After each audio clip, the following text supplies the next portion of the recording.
Hey folks, how you all doing? This is Connor coming to you with some more Company of Heroes 2 1v1 action. This map right here, of course, is Crossroads, and this player up here, you know him well. It is the Wehrmacht forces of Jove in the blue trunks.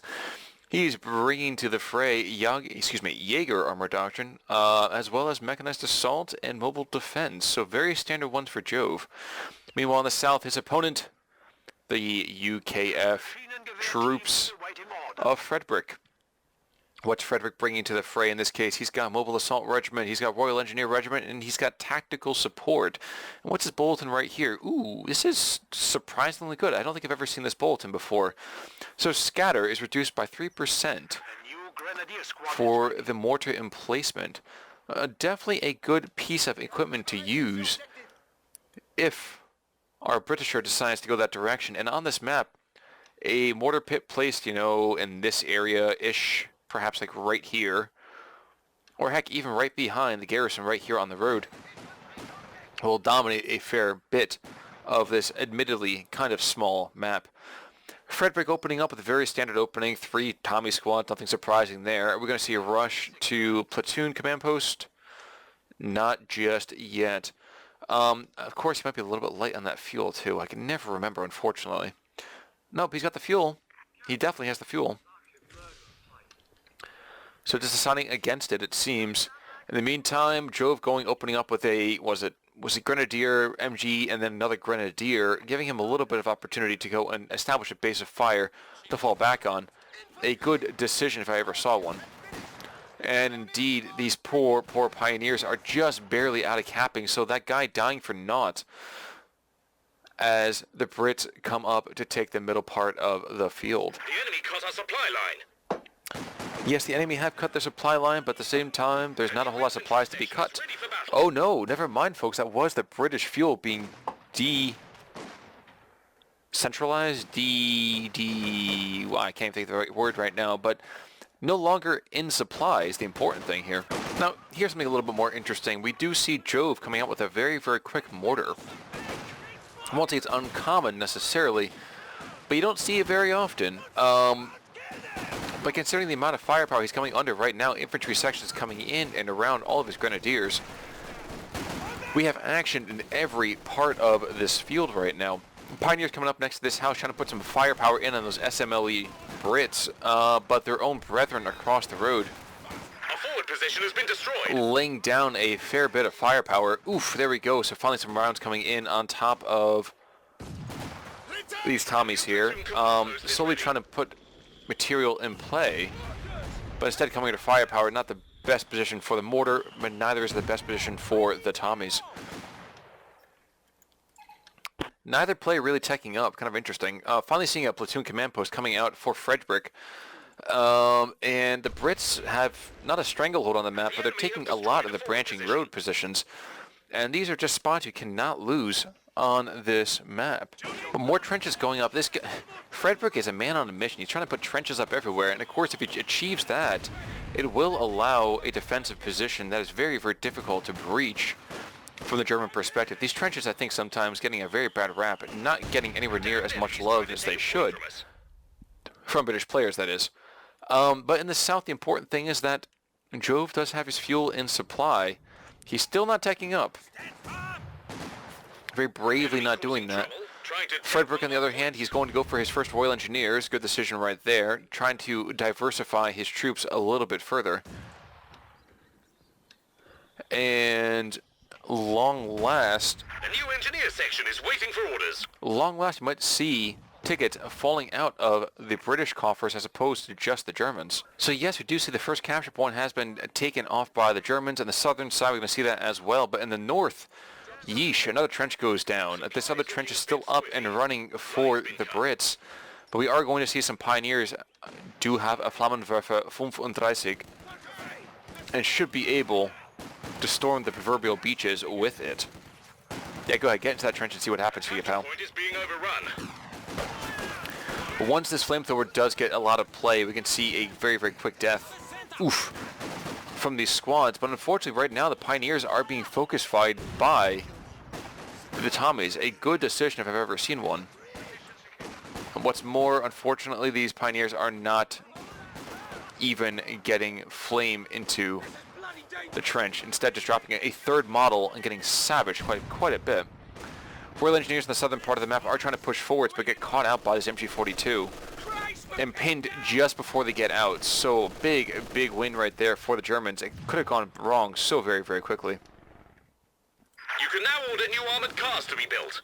And AEC is now able to be requisitioned in. That should be enough to see the British fortunes continue to rise. 6 minutes in, 458 to 483. Trying to figure out necessarily what can be done on Jove's side of the battle space. So Fredbrik's seems indomitable rush doesn't continue. Jaeger's not going to really go for it. Doesn't really have the infantry to support it. Again, I like mechanized assault or even mobile defense. Mobile defense might be a good play to be able to call in a Puma. And this is how you know they're gutsy. When base machine guns are firing on advancing infantry, you know the enemy is pretty darn gutsy. Royal Engineers have gone for a hazard removal kit, which is strange. I don't think Jove's been placing out any mines really, but I might be wrong on that one. And Jove says to his pioneers, we may be able to prevent forest fires, but we can also start them. And as such, we are going to see those pioneers use the Flammenwerfer to fairly good effect. Will that be enough to force back these Tommies, though? I do not know. Well, another one flames out. No pun intended, really. And we are going to see the MG42s being chased back by these Royal Engineers with their Sten guns, but luckily for the Germans, the Sten guns are not particularly good against moving targets. The AEC, though, that continues to be a giant pain in the German Tukis. 222 that's out on the map, that's not going to be enough to see the German fortunes be completely reversed. However, it is enough to carve a good chunk out of a couple of squads here. 3 men surviving all that is from this northern expeditionary force, falling back so fast you think it was Dunkirk. And all the while, tickets continue to pour out of the UKF coffers. Finally up are the Germans. 7 minutes and 50 seconds into this game. Up by 4 and growing tickets, 5 tickets now. We're going to see a push forward from the 222. Yes, we are. And the AEC is either just always supremely out of position or just trying to harass everything but where he really should be going. And yep, there it is, mobile defense doctrine. So wait for that 5th command point to come out and a very quick Puma, I imagine, shortly thereaafter. Mine, in the meantime, has gone down over here to the northern side of the map. Good decision in terms of placement, I would say. Also worth noting that they have this counterattack tactics, which is beastly good if you're trying to desperately get that last little bit of capping power out. Southern part of the map, will we see these Tommies effectively take out this position? More than likely, the 222 is good, but only when he kind of sits still and firing at something right next to him, which is starting to happen right now. So model after model will begin to drop here, and at least the Tommies to decap that VP. However, the 222 is still able to keep away easily from the AEC. The AEC, with his wheels, is just not quick enough to catch up to the beefier wheels and actually, I think, larger engine of the 222. But both players taking a quick break from the actual battlefield, just mortars coming down, and any kind of real teching going on here. Battle Phase 1 is finally over, obviously, because they like the mechanized company is out. But instead, I mean, geez, Fredbrik should be able to tech up. Nah, not for a bit of time yet, excuse me. Instead, nope, we're going to see 450 to 427. It's going to be German drain now as a 2-0 cap develops for the Brits. It really should have been developing into a trip cap, but it seems that Fredbrik is more concerned about bringing on a fuel advantage for his troops, or at least depriving the Germans of theirs. Southern part of the map, MG is going to catch these Tommies out, suppress them, but not removing them before they manage to decap the point from the Wehrmacht. And a second mortar is coming out. That's an interesting decision right there. And as you can see now, a 6-pounder is coming out for Fredbrik, and Fredbrik is maybe deciding that he's had enough of this roving 222. Maybe plop down one anti-tank gun over here and use the AEC to sweep other parts of the field.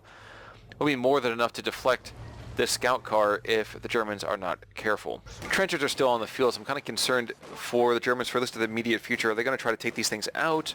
How are they going to do it? Are they just going to use the flamethrower to kind of attack it? What's going on with that? I don't know. In the meantime, the MG42 is going to throw rounds like crazy into this. Oof. Into the AEC, and yikes. The 222 was able to get some rear armor shots into the AEC. That was nothing to be sneezed at, folks. Pioneers, though, are forced back in ignoble retreat, leaving this 222 to kind of pour fire into these entrenched Tommies for a little bit longer. But that's not going to be for too much more time here. There's a Puma now on the map, which means the AEC, he is obsolete, folks. The AEC, I should be a little more fair. The AEC and the Puma have not 100% similar HP, but still near enough that you shouldn't be too concerned about the AEC. But in its current health state, Puma should be more than capable of taking out the AEC. And indeed, you will see he's going to dive in here. And AEC backs away super quickly. Flank attack by enemy. Yep, flank attack by the enemy. 6-pounder is going to try to set up in time to get a shot off, but does not. Instead, it just continues to be merry-go-round here in terms of... Oof, main gun destroyed. Could I have been wrong? Could this have been the death of the Puma instead? Another round's going to come out. Never mind, Puma brews up. Never mind, guys, he is gone. He ain't never coming back.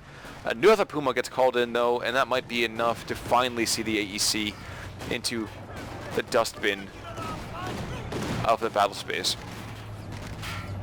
But, well, before the 222 goes down, I don't know. Smoke screen comes out. And yep, it's going to have another round coming out here. And Skadoosh, oof, he misses barely. Puma should be also just deciding to prioritize vehicles, but he decides not to, instead preferring just to be obtuse. And it seems he wants revenge on the gun crew that killed his buddy. Weapon crew lost. And indeed, weapon crew was taken out, but immediately recrewed by the Royal Engineers. So a very, very quick recap really technically coming out there. A good decision. 6-pounder coming in and out, unfortunately getting frustrated by the greater mobility. The gun is not crewed, not anymore. Of this Puma. The 6-pounder gets recrewed again, but all in all, this doesn't just benefit Jove in the longer term as it forces Fredbrik just to keep reinforcing squads over and over and over again. But the second AEC is on the way, and 13 minutes and 35 seconds in, we see Fredbrik also allowing himself some upgradability here. Piats in no small part going to be able to push back the later game Axis armor. But what is the game state right now, folks? Well, a lot of British infantry is right back home in base, but the two AECs are kind of marauding about the map looking for targets. They will not find anything in the eastern side. Where's the other one? Where do you need us? Oh my gosh, both of them are right on top of each other, it seems. Or no. AEC ready to move. Never mind. So, okay, one moving to the west, one moving to the east. Going to have a very, very mobile and very dynamic fighting opportunity for the army moving forward. In the meantime, we'll see this 222 slowly gaining health back up. And in the meantime, also seeing that this Puma is forced to keep at range against the AECs. We see a dive coming out. Might be a good idea from Fredbrik, but he doesn't seem too keen on doing that. And why should he? He's got plenty of time to just build up more and more. And not a whole lot really to be worried about in terms of the Germans. But 15 minutes in, the Germans do hold all three VPs, at least for a couple seconds longer. And this is the strength of those trenches that I was talking about. Between the Piats on the Royal Engineers and now Bren guns on most of the infantry sections, using things like the trenches as being good hard points, can really, really cut into the immediate German war machine. We're going to see some barrages coming out here, over into this area perhaps.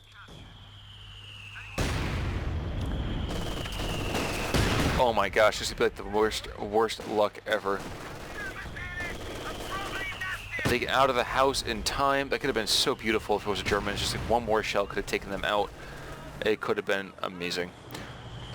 And Garrison gonna die. Resale value going through the floor. Nope. Instead, we're going to see Grenadiers being cut off and just getting pwned by just so much enemy attention, being forced to charge back through enemy lines to get back to home base, home plate for that matter too. And the Puma and the 222 are a little bit confused about where to go. Like, where can they safely move in? I can't say for sure myself, but I do know that that Puma doesn't have really the ability to stand up to infantry forces with Piats. Just doesn't have the ammunition for it, it feels like.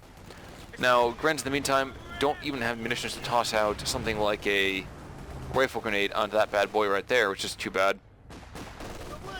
I'm wondering if we're going to see just Jove stall out her Panther command tank. And that is really only going to work as long as Fredbrik doesn't tech up all the way. 222 in the meantime has run afoul of these Piats, realizing that they have a fair bit of damage by themselves. And only 3 kills to his name. He's still nevertheless all the way up to almost veteran C3. And I miss these P-Grins. When did these bad boys come out? This will allow Jove a little bit more staying power against the roving death squads of these AECs.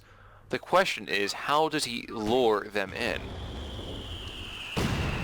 Mortar teams just continue to launch rounds down over here on this trench.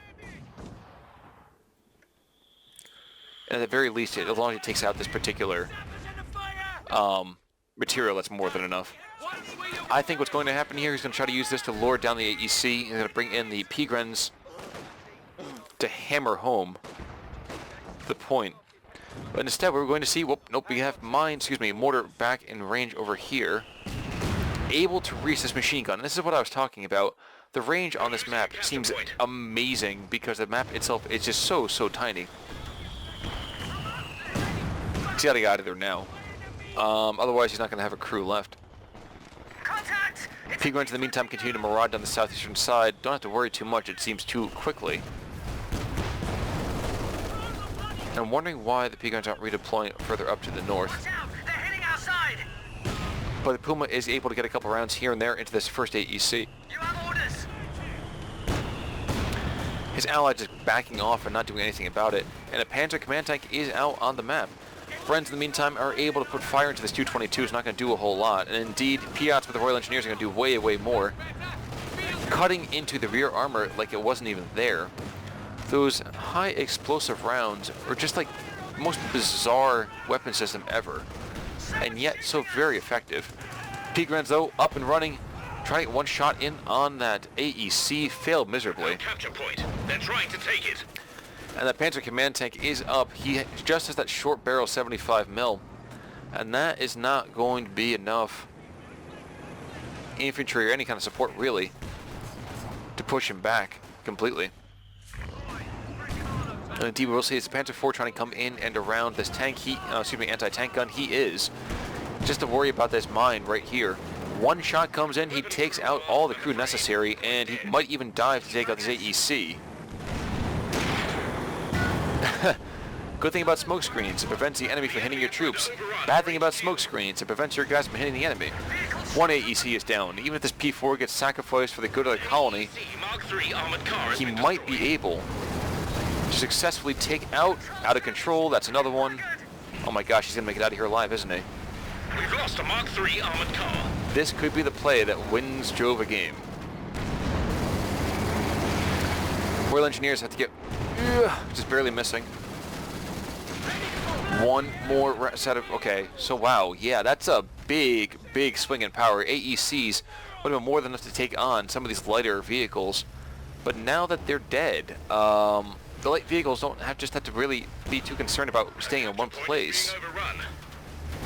Something that Jove is just way too good a player to have that happen to him. So 346 to 372 look to have the VPs change hands again in the very near future. But 20 minutes and 20 seconds, it feels like this game's gone on for much longer than that, with all the action going on back and forth. And his AT gun, is he going to get recrewed? It might almost be better if the Germans just tried to destroy it. Instead, they're not going to get a chance to do so. Going to get recrewed by these very industrious Tommies. And with this M6 still out on the field, I'm a little bit still concerned about the German war machine. And another mine's been completed as well, right behind, oh my gosh, Brilliant placement behind this broken garrison. That's a very, very usual pathing position for a lot of vehicles, and really a great chase avenue. So look to see that go off in the very near future, as most guys just kind of automatically go right behind the broken garrison. Enemy threatening a capture point. Alrighty though, alrighty. What can Fredbrik do? He's finally taking up the company command post, something I feel he should have done a long time ago. But you know what? You can't be too mad at him. He might decide to go for... What do you think, folks? Maybe a German Firefly, given half the opportunity? 222 in the meantime, managing to snake his way out of that one. He's got 3 stars of veterancy, and those Piats are only really good if the vehicle they're shooting at is not obviously like 3 feet right in front of them and not moving. Numbers back up. Ready for action again. So the Germans taking advantage of that particular equipment deficiency. Northern side of the map, is this a trench warfare kind of thing going on? Yes, it is. The Germans are trying hard to dislodge the Brits from these trenches. But that's not going to be too easy. These things are very, very durable. As you can see, they actually give a lot more protection, I would say, than to your average Wehrmacht foot soldier.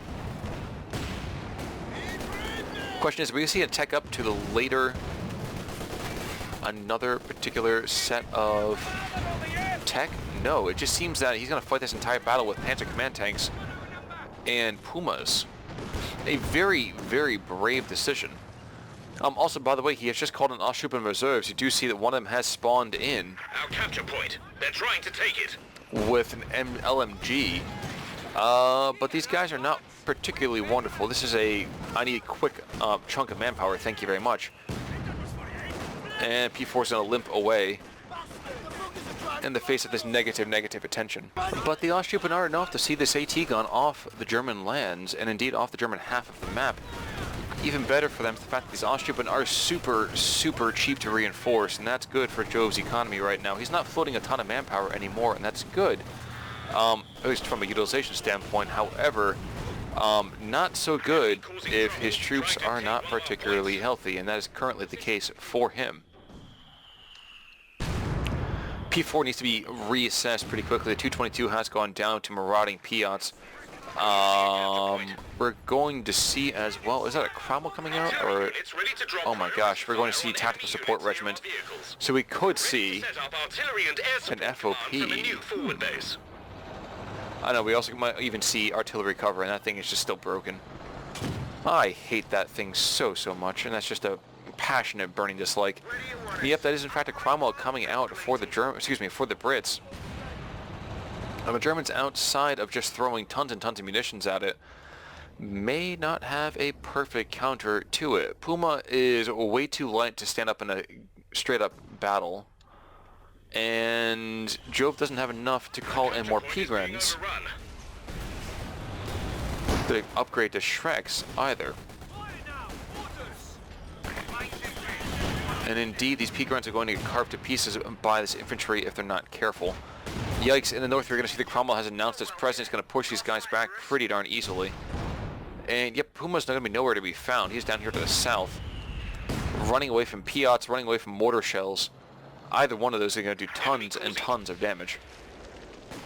Enemy action has destroyed our forward position. But hey, you know what? That's still good for the Brits. They have plenty of time. And it seems even that while the Germans are capturing out the bottom, the mid-VP, the bottom and the top are both going to the UKF.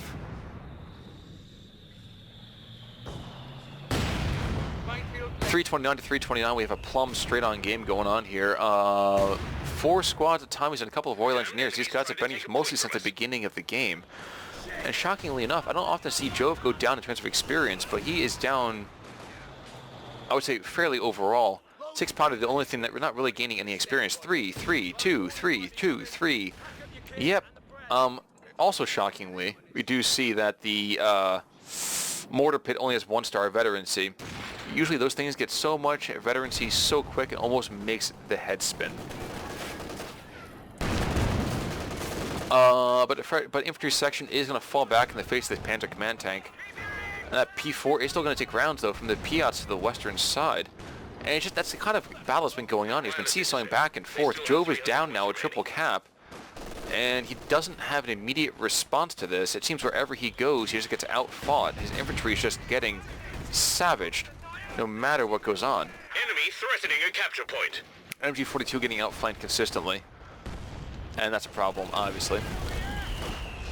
Question is, can these mortars do more damage and do enough of it in time to make a big actual difference here? Ooh, Cromwell's coming forward to put damage in his P4, but now we have... No, guys, you're firing your Shreks on the wrong target. Eat gads. Cromwell's going to do tons and tons of damage. He's probably just going to charge on forwards here. But now there's plenty of opportunity for this other material to kind of come in. Oh, it's artillery cover as well. This is going to suck. So light howitzer fire is going to come in to start seeking enemy vehicles, which is ridiculous. And it pins infantry. And your own material gets covered by a volley of smoke shells. So isn't that lovely? For 150 munitions, you get to break your opponent's back. Excuse me, 250. Pretty quickly. And with a minimum amount of effort. You just kind of point and click and it just happens for free. I see right now, watch this mortar team's going to get picked off here, which is a shame because this guy is a fairly high veterancy, and that's not veterancy that Jove can sacrifice here. Whew, but he barely makes it away. Okay. P4 in the meantime, where are you, sir? He's still getting worked on by both squads? Oh my gosh. See, look at that. Just pins all the infantry inside his base. Just unilaterally. And for another 13 seconds, it's going to happen, too. Suppression, pin, doesn't really matter. Yep, look. And again, 4 squads just lose a ton of health. A ton. Not like a metric amount, but I don't really know how the metric would work in terms of just health. But anyway.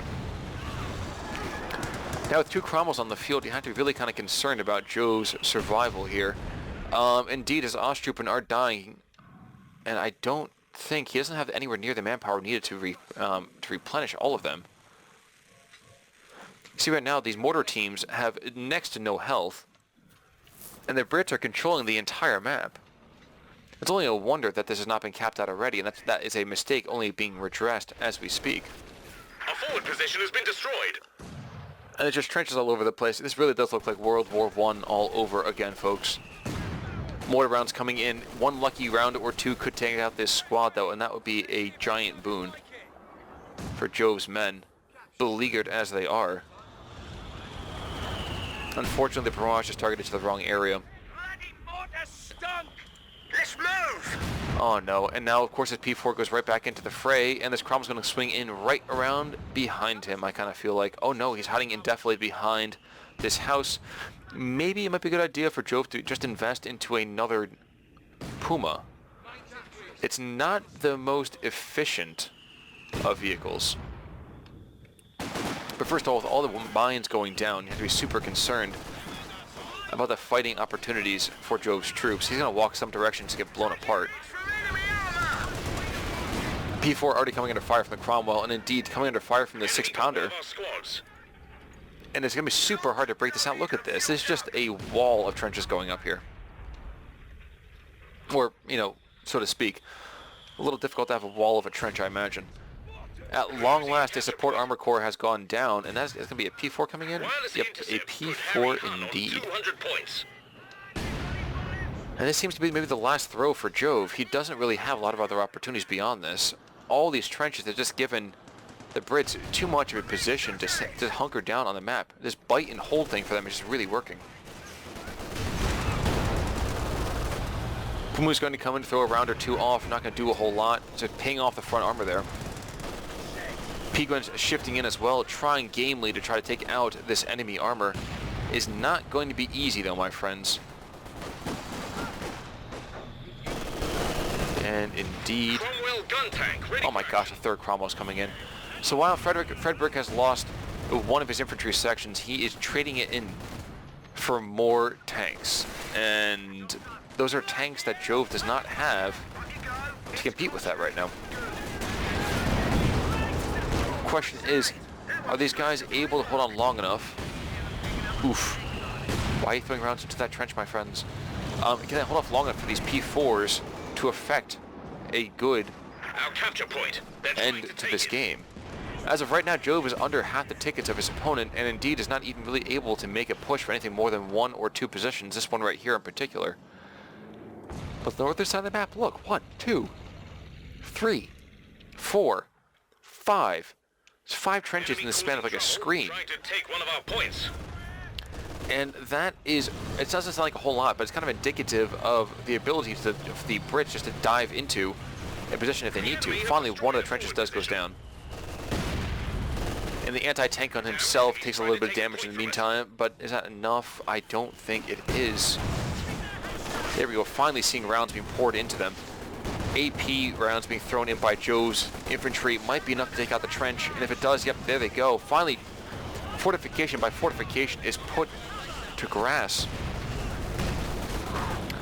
But it's still a very much an uphill battle for our beleaguered Germans. They have 100 points remaining. MG42 is going to be charged by some infantry, and that's going to go very, very poorly for them. And it appears the P4 has already gone over a mine, so his engine is quite destroyed. And yep, here comes a Cromwell in to try to pick him off, but Shreks are on the way.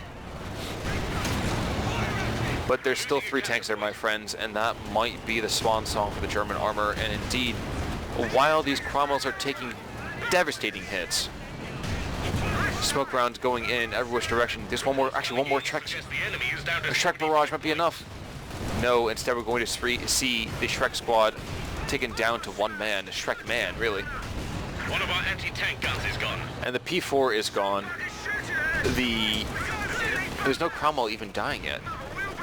Puma's still up. But the German armor is beaten to a pulp.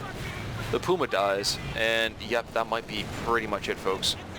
Let's speed this up on just to kind of not force this poor soul to watch his death any longer. He's down to only 50 points. And with that trip cap continuing to happen here, a 4th tank coming out. It's going to be a Centaur. It seems that Fredbrik just believes at this point he can be goofy and build a wasted tank. Jove has a bunch of half-strength squads at absolute best, and wherever he fires with his infantry, wherever he fires, excuse me, with his tanks, it doesn't seem to be enough. And there goes the P-Grens, so there's no AT left of the map. Another Puma comes in, but that's probably all we have left. Tank's been lost. Centaur's coming forward. Let's see, is it going to be a aborted attack run? Because now the AT gun's been taken out as well, so could Jove really couldn't pull this out, could he? No, this Puma has run over the mine that I talked about quite a bit before behind this house. And while it's going to take, I think, the British a little bit of time to cap these positions back out, there's really no way they shouldn't be able to manage it. The Centaur's going to come in and start laying waste to all this German infantry. You can just watch the health melt on everybody. And I truly mean melt. Poor troops. Cromwell hasn't charged forward just yet, but I imagine that could happen soon enough if they wanted to. Indeed, we will see that the P4 command tank and the Cromwell are going to face off. 1-star vet to 2-star vet. The 2-star vet tank of the Germans does not have the armor, armament that's necessary to take on The Cromwell's ready to roll. the Cromwells, especially all 3 of them. Oh dear God, I didn't even see this P4's been captured. Waiting. Yep, this is rough. Very rough. We're being shot at. Yeah, alright, we're just gonna speed this up a bit. Centaur comes forward, gets hit by a Faust, but immediately just does tons of damage back in return. Down to 300 points. And here comes the Panther command tank. And I imagine this could be it. So, unfortunate to Jove, he just kind of got pushed behind really, really early on here. A lot of that early play, Our forward position. in terms of just creating that kind of fortress of the Brits, was a surprisingly uncommon tactic. I haven't seen a lot of people use trenches that prolifically as the UKF, 10 points. which seems to work rather well. And Jove just decided to pop it out, so at 37 minutes flat, we are going to see Fredbrik pulls out a victory, the final score 7-295. Unlucky for Jove, a very interesting strategy for Fredbrik that paid off. And that's going to be it for me today, folks. So, if you have anything you want to let me know, please email me. I've told you guys the email before. I can always post it if you need it. and I'll see you guys all soon. This is Fredbrik signing off. You all have a great day. Take it easy.